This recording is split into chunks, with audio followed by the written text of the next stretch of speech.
Episode number 894, Your Business First.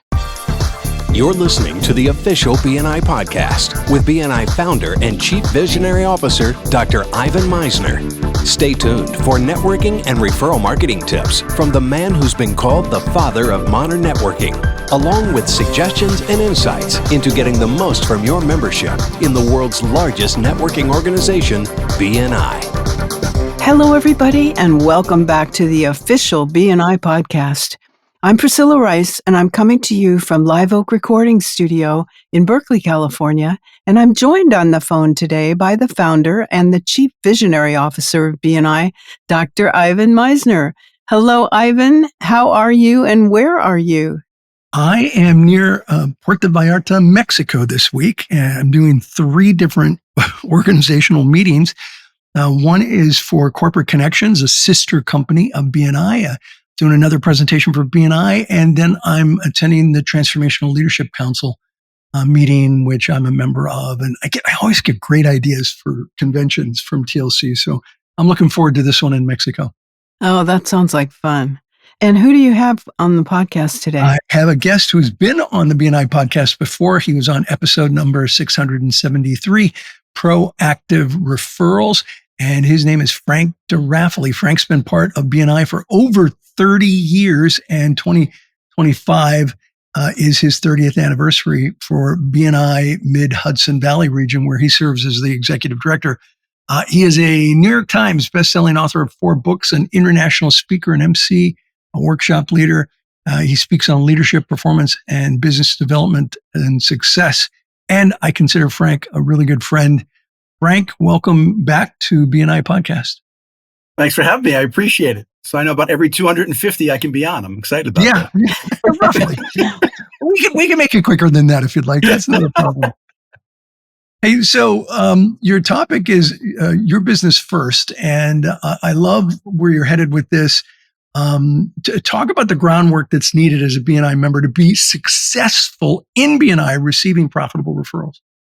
Well, I think there's 2 things, Ivan. One is there's got to be the groundwork of understanding how BNI works. When you get involved as a member, you've got to understand the tools, the resources that are available in BNI, and have that really taught to you through the mentor programs, the trainings that we do. So that way you understand the BNI concept and how it works. It's not just a meeting to attend. It's actually a way to develop it into a division of your business. But it's really not going to work effectively unless you have a very clear vision of your business, where you want to be in 3 to 5 years, and you have kind of the strategy set up of how you're going to go about getting there. Basically having kind of your business plan together of really what you want to accomplish in your business in the next few years. Because once you have that clear on what you want to do, then you can say, okay, how do I want BNI to help me with that? And then we can use BNI in its most effective manner. So the second point you have, I think, is right on the mark, and that's the business plan. You believe in starting off with a short business plan, correct? Yeah, I think it's got to be a 1-page business plan, that because it's something that's practical, it's something that's actionable that you really take and go forward. And basically it's really knowing, we come down to a business plan in this environment we're talking about with BNI is really about your marketing and sales. How are you looking to increase revenue over the next X number of years? What products or services do you want to offer to what target markets? And then how are you planning on reaching those target markets, or the different verticals you want to go after? And once you know that type of detail, then that can be translated into BNI of exactly what you need to be asking for to make it work. Here's what I believe. I believe that BNI is about leveraging your time. It's about leveraging your relationships, right? It's about leveraging your knowledge. So it's all about, when we hear a lot of people say, how do I work less and make more?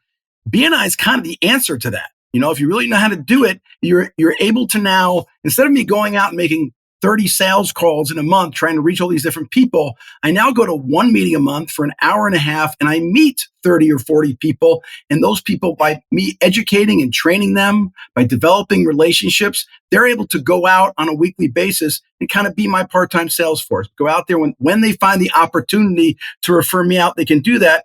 But they're not going to be able to do it unless I make it as easy as possible for them. And that means I have to do my homework. I have to know what I want out of my business and how to translate that into the BNI process.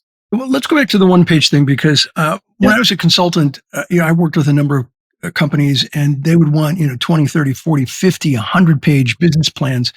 And those got put on a shelf and were almost never used. And I would always have them reverse engineer that. I had a professor, and I think I've talked about this in a podcast before, where he had us do a 10-page paper, and then we had to cut that 10-page down to 5, and then we had to cut it back down to 2. And then he made us do a 1-page summary. And I got to tell you, it was, although we wanted to just strangle this guy because he did this over a period of weeks, it was the best exercise I ever did because that 1-page summary of the 10-page paper we did was what we would mostly utilize to be able to talk about that paper. And so that 1-page plan, it's okay to have details, but that 1-page summary is what you're going to mostly be working from. Wouldn't you agree? Yeah, I think 100%. I think the value of doing the 50-page business plan is there's so much thinking that has to go into it. You have to do deep thinking and going through it, and all of a sudden you've thought this all through. Pretty much once you've finished it, it's obsolete, right? Because everything changes on a daily basis going forward. But because you've done that deep thought process, you can now start to cut it back, as you said, from that 50 to 25 to 10 to 5 to 1. And then it's like, okay, and now that 1 page, when you read it, you know that it means 50 pages worth of stuff to you. So it's very, very meaningful, but you've boiled it down to things that are the most important thing to do. And you can say, okay, this is what I need. These bullets are really what are going to make me happen. And you have the justification behind it versus if you start out with just 5 bullets, you're not going to really know what that means. Agreed. So that deep thought process is important. Yeah. All right. So what's the third step? I think the key here with BNI is going to be, so once I know my vision, I know where I want to go with my business, and then I learn that BNI process, then I have to say, okay, what are the tools available for me in BNI so I can make it work? So if we look at this and I say, okay, well, I know we have the open networking portion of the meeting. How do I use that most effectively? My weekly presentation, which I think is probably the single most important part of the meeting, because out of a 90-minute meeting, you have 1 minute to educate and train people on who you are, what you do, what a good referral is for you, how to recognize a referral, how to get into that conversation, and how to get that person to actually say, yes, they'll take a phone call with me, if you will. Right? And there's a lot in that 1 minute. So how do you strategize that out to make it really work? And you're not going to be able to do that unless you've thought out what you really want in your business. And there's all different ways to do it. But a quick couple examples is, well, let's say you're at the beginning of the year. Let's say it's January. So you could think of BNI of, okay, what do I want to do for the first quarter of my business? And how do I want BNI to help me in that first quarter, January, February, March? And then you can put together a series, a 12-week series that you're going to do in your weekly presentation. So each week, it's kind of like, here's what I think about it as. If I'm trying to get you to recognize a referral from me, I would imagine that in my head, right, I have a very clear picture of what the perfect referral is for me. But my job is to take that picture and put it in the brain of every single person in the room in my BNI chapter. I can't do that in 1 week. But over, let's say, 12 weeks, and imagine it's a puzzle. Each week I give them a different piece of the puzzle, both visually and in terms of knowledge of my business. And week by week, they're saying, oh, I get it more. Oh, I see what Frank's want. Oh, I see what that means, because they're tying together. And then by the end of those 12 weeks, you're like, yeah, I get what he wants. I fully understand now because I've tied it together. So I'm actually doing one presentation, if you will, that's 12 weeks long versus 12 different things that don't connect to each other. And the only way I can do that is if I fully know what I want in my business. And that means my job is to make it as easy as possible for the people in BNI to get a referral from me. Not to make them work for it, but to make it easy for them. So when they leave that meeting and they go around during the week, that all of a sudden referrals from me start to pop out because I've given them visual and auditory cues to recognize things, saying, oh, this would be a good referral for Frank. But again, you can't do that unless you've really thought your business out and you know how to use those tools in BNI. Yeah, there's a variation of that I did in a podcast. It's episode 327, Your Business 101, episode 327. I'd recommend that people check that out. It's similar conceptually to what Frank is talking about here. You also mentioned one-to-ones being important.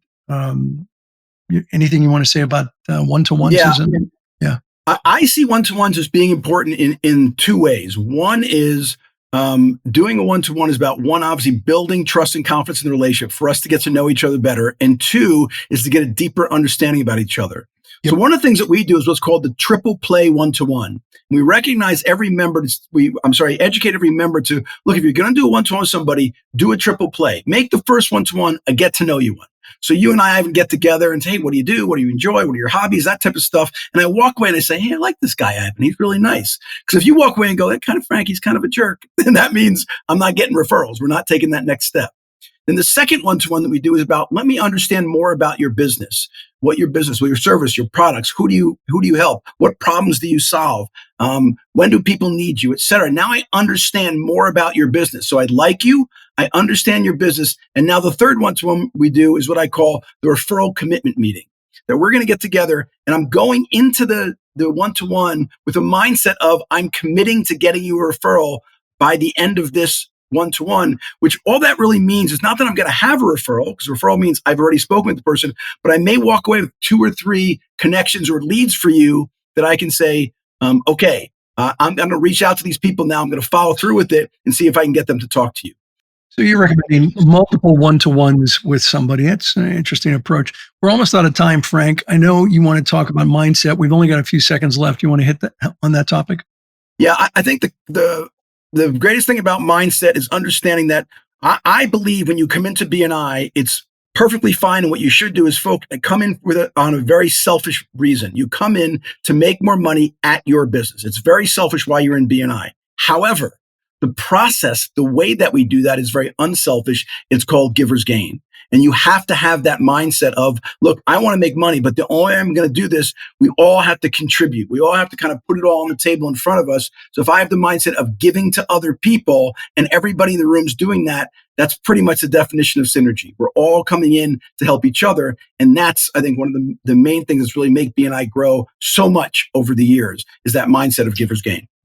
Yeah. Thanks, Frank. I really appreciate you. And of course, you're in the Hudson Valley. You're executive director there. You also have a website, frankderaffele.com. That's Frank Deraffele. That's D as in dog, DERAFFELE, frankderaffele.com. Frank, thanks for being on BNI Podcast again. My pleasure. Good to be here with you. Thanks. Over to you, Priscilla. Okay, great. That was wonderful. Thanks, Frank. Yeah. I think that's it for this week. This podcast is sponsored by MeisnerAudioPrograms.com. These audio programs will provide you with the tools and the inspiration to powerfully enhance your BNI experience.